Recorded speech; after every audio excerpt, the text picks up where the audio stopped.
ভাবুন তো, মাত্র কয়েক মিনিটের একটি সামরিক অভিযান যদি পুরো মধ্যপ্রাচ্যের ভবিষ্যৎই পাল্টে দেয়। অবিশ্বাস্য শোনালেও আজ আমরা সেই অভিযানের আসল কাহিনী ধাপে ধাপে বিশ্লেষণ করব। যে নেতাকে বিশ্বের সবচেয়ে সুরক্ষিত ব্যক্তিদের একজন বলা হতো, বহুস্তরের নিরাপত্তা, এলিট বাহিনী, ভূগর্ভস্থ নিরাপদ স্থাপনা, শেষ পর্যন্ত তিনিও কিভাবে রক্ষা পেলেন না। এটি কি শুধু শক্তিশালী অস্ত্রের ফল ছিল, নাকি মাসের পর মাসের গোয়েন্দা নজরদারি, সাইবার অপারেশন আর নিখুঁত পরিকল্পনার পরিণতি? চলুন শুরু করি পুরো ঘটনাটি।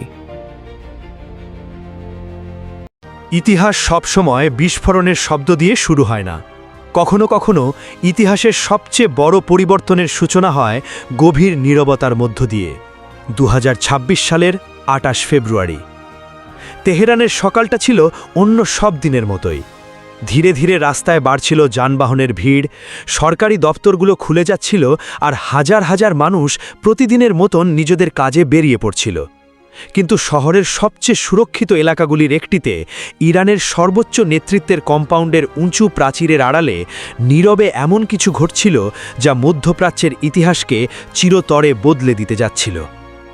ইরানের রাষ্ট্রীয় মাধ্যমে এবং একাধিক আন্তর্জাতিক সংবাদ মাধ্যমের তথ্য অনুযায়ী ইরানের সর্বোচ্চ নেতা আয়াতুল্লাহ আলী খামেনি যুক্তরাষ্ট্র এবং ইসরায়েলের সমন্বিত সামরিক অভিযানের প্রথম দফার হামলায় নিহত হন। পরে ইরানের কর্তৃপক্ষ তার মৃত্যুর বিষয়টি আনুষ্ঠানিকভাবে নিশ্চিত করেন। এর পরপরই দেশজুড়ে জাতীয় শোক ঘোষণা করা হয় এবং শুরু হয় ইরানের আধুনিক ইতিহাসের অন্যতম গুরুত্বপূর্ণ রাজনৈতিক পরিবর্তনের অধ্যায়। দীর্ঘ কয়েক দশক ধরে আলী খামেনি ছিলেন ইরানের সবচেয়ে ক্ষমতাবান ব্যক্তি। 1989 সাল থেকে দেশের প্রায় প্রতিটি গুরুত্বপূর্ণ সামরিক সিদ্ধান্ত, আঞ্চলিক কৌশল এবং জাতীয় নিরাপত্তা সংক্রান্ত নীতির চূড়ান্ত অনুমোদন আসত তার কার্যালয় থেকেই। সমর্থকদের কাছে তিনি ছিলেন ইসলামী প্রজাতন্ত্রের রক্ষাকবচ, আর বিরোধীদের চোখে মধ্যপ্রাচ্যে ইরানের প্রভাব বিস্তারের মূল স্থপতি। ঠিক এই কারণেই তাকে নিরাপদ রাখা ছিল ইরানের সর্বোচ্চ নিরাপত্তা অগ্রাধিকারগুলির একটি। তেহরানে কার বাসভবন ছিল শুধু একটি সরকারি আবাসন নয়, এটি ছিল কার্যত একটি দুর্ভেদ্য দুর্গ। বহুস্তরের নিরাপত্তা, কঠোর প্রবেশ নিয়ন্ত্রণ, এলিট রেভলিউশনারি গার্ড ইউনিট, অত্যাধুনিক নজরদারি ব্যবস্থা এবং ভূগর্ভস্থ সুরক্ষিত সংস্থাপন, সব মিলিয়ে এটিকে মধ্যপ্রাচ্যের সবচেয়ে সুরক্ষিত কম্পাউন্ডগুলির একটি হিসাবে বিবেচনা করা হতো। সামরিক বিশ্লেষকদের দীর্ঘদিনের ধারণা ছিল ইরানের সর্বোচ্চ নেতাকে লক্ষ্য করে সফল কোনো অভিযান পরিচালনা করতে হলে শুধু শক্তিশালী অস্ত্রই যথেষ্ট নয়, এর জন্য প্রয়োজন হবে অসাধারণ গোয়েন্দা তথ্য, দীর্ঘমেয়াদী পরিকল্পনা এবং সঠিক সময় নির্বাচন। তারপর আসে 2026 সালের প্রথম। ইরান, ইসরায়েল এবং যুক্তরাষ্ট্রের মধ্যে উত্তেজনা দশকের মধ্যে সর্বোচ্চ পর্যায়ে পৌঁছে যায়। বিভিন্ন প্রতিবেদনে দাবি করা হয় ওই সময় গোটা অঞ্চলে গোয়েন্দা তৎপরতা উল্লেখযোগ্যভাবে বেড়ে যায়। পশ্চিমা কর্মকর্তাদের বক্তব্য অনুযায়ী নজরদারি, সাইবার অভিযান এবং ইরানের সামরিক কর্মকাণ্ড পর্যবেক্ষণের কাজ আগের যে কোনো সময়ের তুলনায় অনেক বেশি জোরদার করা হয়। যদিও এসব অভিযানের অনেক তথ্য এখনও গোপনীয়, তবুও সামরিক বিশ্লেষকদের মতে আধুনিক যুদ্ধ আর শুধু যুদ্ধ বিমান কিংবা বোমার লড়াই নয়। আজকের যুদ্ধে বিজয় অনেকাংশে নির্ভর করে তথ্য, গোয়েন্দা ক্ষমতা, টেকনোলজি এবং সঠিক সময় নেওয়ার সিদ্ধান্তের উপর। যখন সেদিন সকালে হামলার প্রথম ধাপ শুরু হয়, তখন লক্ষ্যবস্তুগুলো কোনোভাবেই এলোমেলো ছিল না।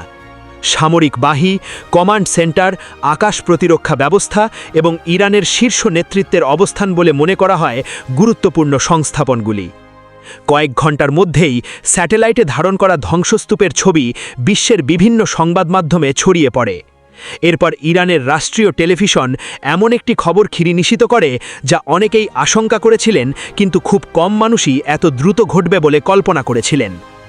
আয়াতুল্লাহ আলী খামেনি আর বেঁচে নেই। এই একটি ঘোষণাই বিশ্ব রাজনীতিতে তীব্র আলোড়ন সৃষ্টি করে। আন্তর্জাতিক আর্থিক বাজার দ্রুত প্রতিক্রিয়া জানায়। তেলের দাম অস্থির হয়ে ওঠে। মধ্যপ্রাচ্যের বিভিন্ন দেশের সামরিক বাহিনীকে সর্বোচ্চ সতর্ক অবস্থায় রাখা হয়। ওয়াশিংটন থেকে মস্কো বিশ্বের বড় বড় রাজধানীগুলো জরুরি ভিত্তিতে পরিস্থিতি মূল্যায়ন শুরু করে। সবাই বুঝতে চাইছিল এই অভূতপূর্ব ঘটনা মধ্যপ্রাচ্যের ভবিষ্যৎকে কোন দিকে নিয়ে যাবে। কিন্তু খুব দ্রুতই সবচেয়ে বড় প্রশ্নটি আর হামলা কিভাবে ঘটল সেটি থাকল না। বরং প্রশ্ন হয়ে উঠল এরপর কি ঘটবে। প্রায় 4 দশক ধরে যিনি ইরান শাসন করেছেন তাকে হারিয়ে ইসলামী প্রজাতন্ত্র কি আলের মতো টিকে থাকতে পারবে, নাকি সুপরিকল্পিত এই একটি সামরিক অভিযানই মধ্যপ্রাচ্যের ক্ষমতার ভারসাম্যকে চিরতরে বদলে দিল? সেই প্রশ্নের উত্তর তখনও লেখা শুরু হয়েছিল মাত্র। একটি শাসন ব্যবস্থার ওপর আঘাতের অভিঘাত। আলী খামেনির মৃত্যুর আনুষ্ঠানিক নিশ্চিতকরণ কোনো স্বস্তি নিয়ে আসেনি, বরং এটি ইসলামী প্রজাতন্ত্র ইরানের ইতিহাসের সবচেয়ে অনিশ্চিত অধ্যায়গুলোর একটির সূচনা করে।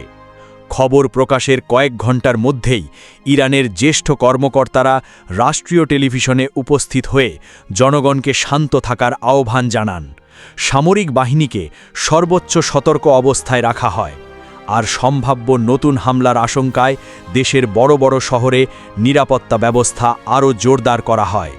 বিমানবন্দর, সরকারি ভবন, সামরিক বাহিনী আর গুরুত্বপূর্ণ কৌশলগত স্থাপনাগুলোতে বাড়ানো হয় অতিরিক্ত নিরাপত্তা। একই সময়ে বিশ্বের চোখ ছিল ইরানের প্রতিটি ঘটনার দিকে। মধ্যপ্রাচ্যের বিভিন্ন দেশের সরকার জরুরি বৈঠকে বসে। বিশ্বের শীর্ষ গোয়েন্দা সংস্থাগুলো বোঝার চেষ্টা করতে থাকে এটাই কি হামলার শেষ ধাপ, নাকি এটি আরও বড় আঞ্চলিক যুদ্ধের সূচনা। অনিশ্চিততার প্রভাব পড়তে শুরু করে আন্তর্জাতিক অর্থনীতিতেও। তেলের বাজারে শুরু হয় তীব্র অস্থিরতা, কারণ বিশ্লেষকদের আশঙ্কা ছিল ইরানে দীর্ঘমেয়াদী অস্থিরতা পুরো বিশ্বের জ্বালানি বাজারকে নাড়িয়ে দিতে পারে। প্রায় 40 বছর ধরে ইরানের রাজনৈতিক কাঠামোর কেন্দ্রবিন্দু ছিলেন সর্বোচ্চ নেতা। জাতীয় নিরাপত্তা, পররাষ্ট্রনীতি আর দেশের কৌশলগত সিদ্ধান্ত সবকিছুর ওপরই ছিল তার সরাসরি প্রভাব। তাই এমন একজন নেতার আকস্মিক অনুপস্থিতি সঙ্গে সঙ্গে কয়েকটি বড় প্রশ্ন সামনে নিয়ে আসে। এখন নেতৃত্ব কার হাতে যাবে? ইরানের সামরিক বাহিনী কিভাবে প্রতিক্রিয়া জানাবে? দেশের ক্ষমতা কাঠামো কি ঐক্যবদ্ধ থাকবে, নাকি ভেতর থেকেই শুরু হবে বিভাজন?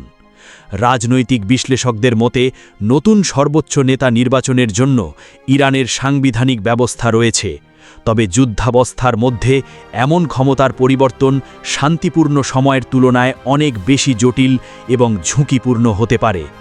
এদিকে সামরিক বিশেষজ্ঞরা বিশ্লেষণ শুরু করলেন এত উচ্চ পর্যায়ের একটি অভিযান কিভাবে সফল হলো।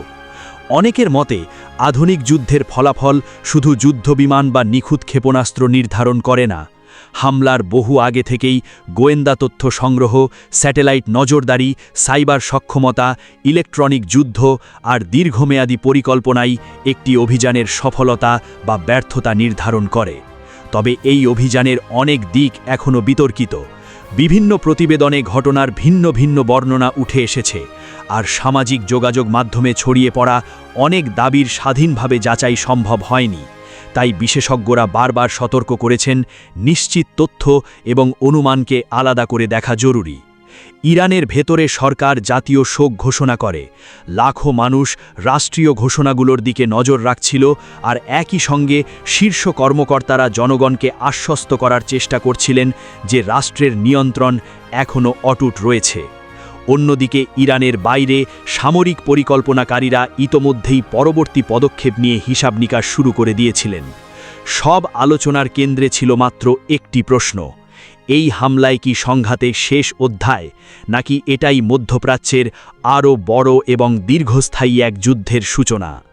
ইতিহাস বারবার দেখিয়েছে একজন নেতার মৃত্যু খুব কম ক্ষেত্রেই কোনো ভূজৈতিহাসিক সংঘাতের অবসান ঘটায়, বরং অধিকাংশ সময়ই এটি নতুন এক অধ্যায়ের দরজা খুলে দেয়, যেখানে অনিশ্চিততা, কঠিন সিদ্ধান্ত আর সুদূর প্রসারী পরিণতি পুরো একটা অঞ্চলের ভবিষ্যৎ বদলে দিতে পারে। আর ঠিক সেই অনিশ্চিত মোড়েই দাঁড়িয়েছিল মধ্যপ্রাচ্য।